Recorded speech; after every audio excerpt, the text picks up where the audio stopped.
السلام عليكم ورحمة الله وبركاته. هنبدأ النهارده فيديو جديد مع مالتي سنسور how you can to create solar system. هتعمل ازاي النظام المجموعة الشمسية. بمنتهى البساطة ده البروجكت بتاعنا، طبعا في بعض التعديلات انت هتعملها لكن بوريك ده المثال كله. نعمل ازاي البروجكت ده.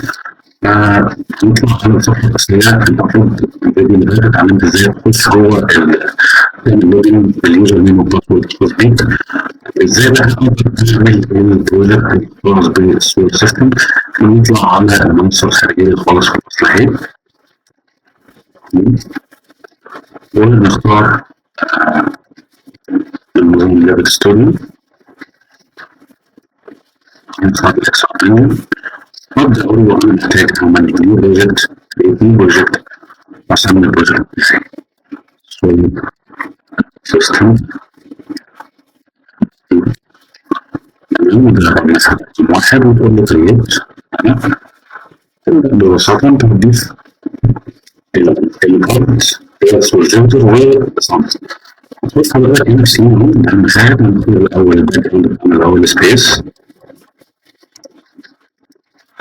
تمام. بعد كده تختار الثري أوبجكت اللي إحنا هنستخدمهم اللي إحنا قلنا عليهم دول.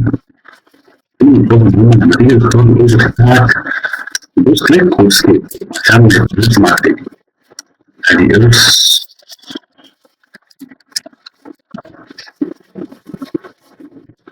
اهي كليك سكيب. ليه نحط توقيتين بس؟ طبعا انت المفروض تطبق الثمان كليك بس احنا عشان وقت الفيديو يبقى كبير فقررت ان احنا نعمل توقيت. المهم انت تبقى عارف الابعاد بتاعتك. انت تدوس تعمل سكيل ده كوكب اللي هو اكبر كوكب في المجموعه الشمسيه الطبيعيه. يبقى لما تطلع كده عارف ان ده كوكب مشترك عايز تحمل ده تكبره وتسرعه. تمام. عم تبقى عارف ايه الدايمنشن هو الابعاد اللي بين قدام دي اللي هي الواي اللي هو الاخضر والاحمر اللي هو الاكس والزد. اللي مهم تعرفهم عشان تعرف اتجاه الدوران. تلاقي الدوران هتخلي ده يلف حوالين الشمس يبقى ده المحور واي اهو اللي فوق ده. هي هيلف حوالين الواي مش هيلف حوالين الاكس عشان دي بنضرب فيها كلنا. الواي هو المحور الافقي الموجود زي ما هو عامل لك كده بيقول لك هنا اهو. خلاص ما تعملهاش اكس هتلاقيه لف بشكل هو الحل يعني حتى في الفيديو. بس خلينا نبدا. نبدا نطبق الفيديو على الارض الاول.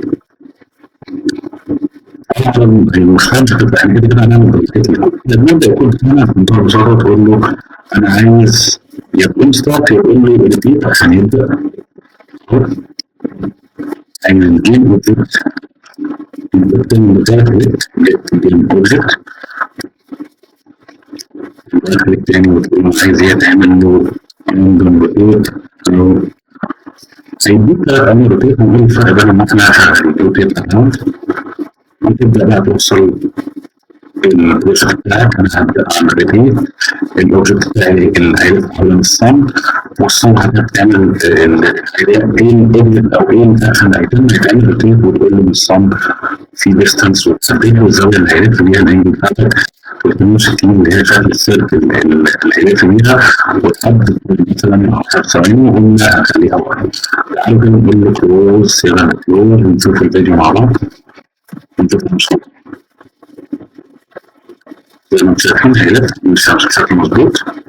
عايز تسرع عن كده بتقلل الوقت، عايز تبطئ عن كده بتزود الوقت.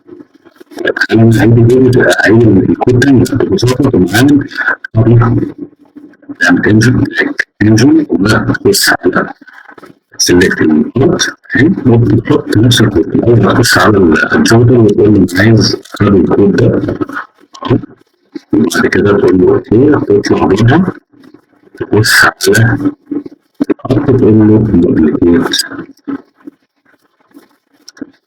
بس كده معانا نفس الكود. يعني الاثنين يعملوا نفس الموضوع. سيف وتقول له بلاي وتشوف الاثنين هيطلعوا مع بعض. عايز طبعا المفروض هو كل ما قرب من الشمس السرعه تزيد. يعني المفروض القرب تبقى اسرع. يعني انا لو عملت كده عرفت الكود بتاعي وقلت له الارض تبقى تلف بشكل اسرع شويه. خليكم في الابديت تقول إن هي تلف بسهم أسرع شوية بدل ما خدت ليها 5 طبعا دورت حوالين الشمس هتبقى أصعب بس إذا بتوصل معلش كده تفهم بس الميكانيزم بتاعت الكود وصل كلهم معايا شايف إن دورة الأرض بتبقى أسرع إزاي شكرا وفي الفيديوهات التانية هوريكم طريقة الأماكن إزاي بتلف حوالين نفسها مش حوالين الشمس شكرا لكم وأنا أشوفكم في الفيديو الجاي إن شاء الله.